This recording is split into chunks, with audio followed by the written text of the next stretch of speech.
Bonjour Cécilia. Il y a 60 ans, Youri Gagarin était le premier homme à partir dans l'espace. Oui, le 12 avril 1961, l'URSS annonçait officiellement au monde entier que le premier homme à partir dans l'espace était un homme russe et soviétique.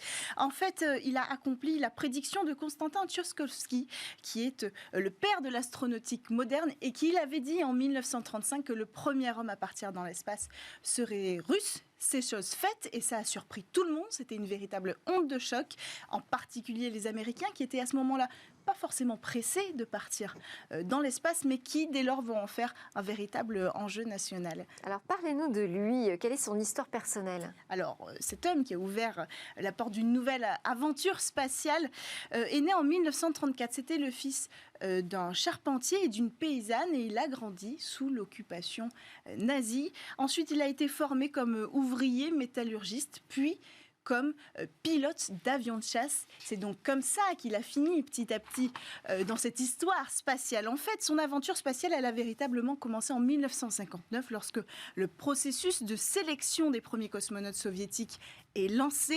En lice, avec 3000 candidats, il sera finalement retenu. Il s'est démarqué par ses compétences physiques, mais aussi intellectuelles. Il avait une personnalité aussi très intéressante. C'est quelqu'un de souriant, d'optimiste, de généreux.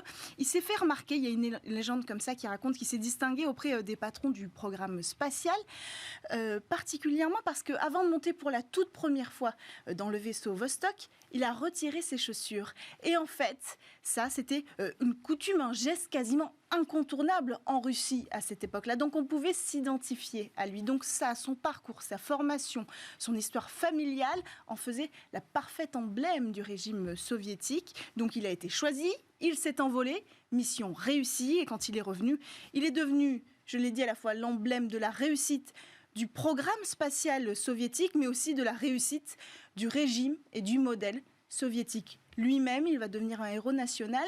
Et ça, eh bien, ça va finir par lui jouer des tours. C'est-à-dire ? À partir du moment où il était un héros national, on ne pouvait plus prendre le risque de risquer sa vie. Donc on l'a écarté du programme spatial. Pour son plus grand malheur, on raconte qu'il est tombé en véritable dépression. Il ne pouvait plus voler. Il était pilote de chasse. Il ne pouvait plus participer au programme spatial alors qu'il avait vu pour la première fois la Terre depuis l'espace. Mais finalement, la course à la Lune a commencé à arriver. Avec ses nouvelles ambitions, on a envisagé de lui laisser la chance de reprendre le programme spatial. Le problème, c'est que ça a été de courte durée parce que le 27 mars 1968, il meurt dans un accident d'avion, accident assez secret. On n'a aucune info, c'est-à-dire que le gouvernement, encore aujourd'hui, n'a pas totalement révélé les informations. Un rapport partiel raconte un probable accident avec un ballon météo. Il y a plusieurs histoires non officielles qui tournent autour de ça. On dit qu'il serait monté dans cet avion ivre.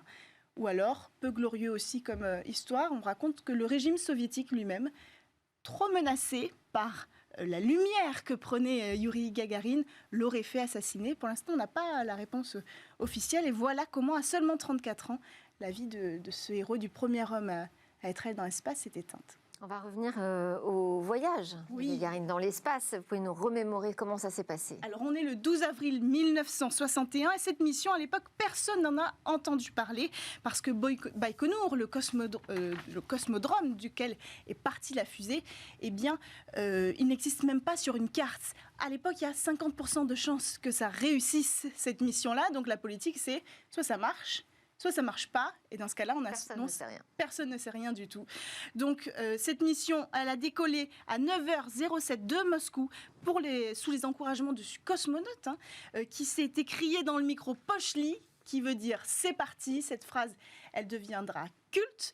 Et donc, moi, ce que je vous propose, c'est de nous arrêter là pour le début de cette mission qui a commencé à 9h07 ce jour-là.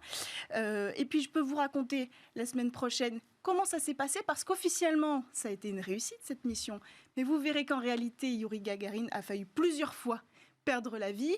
l'atterrissage a été assez particulièrement compliqué. Et puis, il y a eu derrière cette réussite un homme de l'ombre dont on n'a jamais parlé, avec une histoire assez fantastique. Tout ça, je vous propose de le découvrir la semaine prochaine. Merci, quel suspense. Merci beaucoup, Cécilia Sévry. Vivement la suite. Merci à tous de nous avoir suivis. C'était Smart Tech, c'était vendredi avec la grande interview de Robin Leproux, le débrief de l'actu et la fabuleuse histoire du premier voyageur de l'espace. Je vous retrouve, moi, la semaine prochaine parce que c'est Cécilia Sévry qui va vous présenter Smart Tech à partir de lundi.